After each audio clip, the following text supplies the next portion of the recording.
आपल्या वृत्तीपातळीमध्ये गेले आणि म्हणून त्या ठिकाणी अनेक कशी निवडून आलेले आहेत, ही वस्तुस्थिती या ठिकाणी आहे. पण जर आपण युती केली असती तर आपल्याला किती जागा मिळाल्या असत्या? म्हणजे एवढ्या असतील आपले शक्यच नाही. शिवसेना म्हणतो की आम्हाला 45 जागा द्या, राष्ट्रवादी काँग्रेस आम्हाला 35-30 जागा द्या, म्हणजे 75 यांना दिले.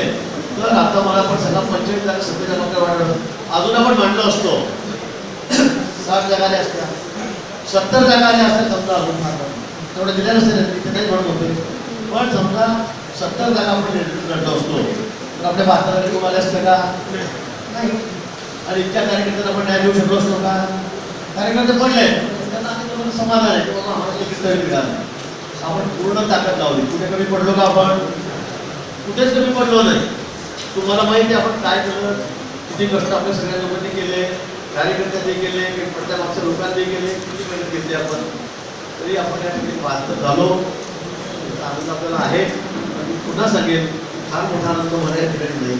जसं जळगाव आपण माझी भाषेत बघताय, जळगावला आमची युती झाली, बारीक जागा आम्ही शिवसेनेला दिल्या, आपण 37 जागा गेल्या, पक्षाला सत्तावर होत्या. तरी ठरलं की चला आता मला नाशिककडे जास्त लक्ष द्यायचं आणि म्हणून आपण दोघांनी नाशिकला जळगाव 3 दिवस गेलो.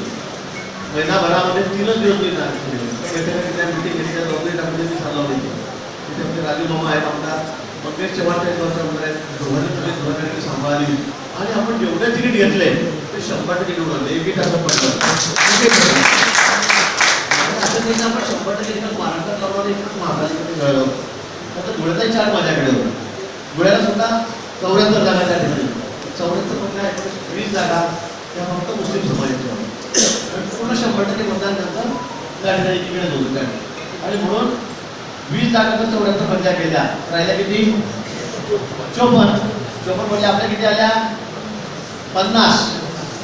म्हणजे शिंदे सेना आणि अजितदादा जे एकत्र होते ते आपल्या पूर्ण ताकदीशी सगळ्या 100% जागा उतरलेले होते. असं असताना सुद्धा 54 पैकी आपण त्या ठिकाणी 50 जागा घेतल्या. म्हणजे साईडला किती मोठा आहे? 90% आहे. जळगाव तर 100% आहे, म्हणजे धुळ्याला 90% आहे. पण आपल्याकडे मात्र निश्चित आपण त्या ठिकाणी कमी पडलो. आणि सगळी अनुकूलता असताना इतकं आपलं चांगलं काम होतं, सगळ्या लोकांना वाटत विश्वास आपल्यावर होता, आपल्या नेतृत्वात मुख्यमंत्र्यांवर त्या ठिकाणी होता. पण असं असताना सुद्धा आपण त्या ठिकाणी फक्त आपल्या चुकीमुळे, स्वतःच्या चुकीमुळे, स्वतःच्या अट्टासामुळे आपण त्या ठिकाणी कमी पडलो. आपण कमी पडलो त्या ठिकाणी.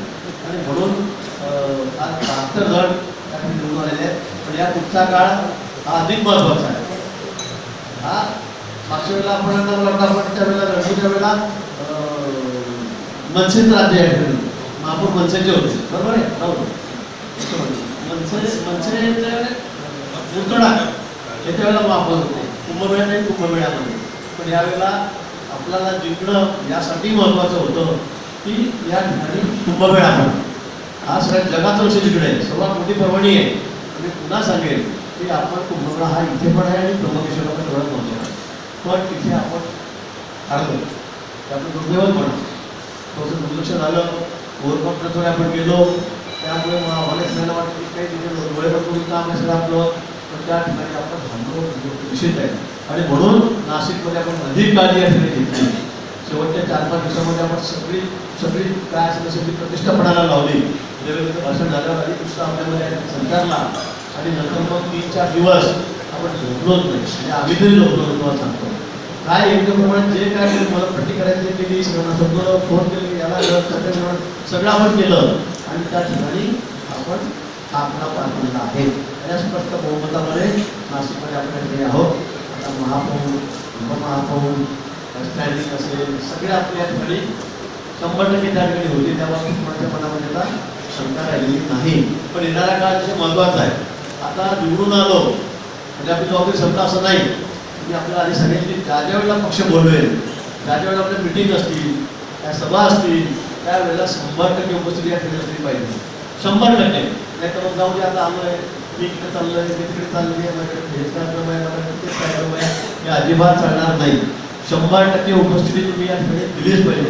अनेक जण नवीन पण आहेत, जुने पण अनेक जण आहेत. आता 6-7 सिनियर लोक आहेत, त्यांनी सुद्धा सांभाळायचं आहे. सगळ्यांना मार्गदर्शन आपण सगळ्यांना करावं लागणार आहे. सभागृहामध्ये कसं बोलायचं, कसं वागायचं, काय विषय असतात त्याचा आपण अभ्यासवर्ग घेऊ.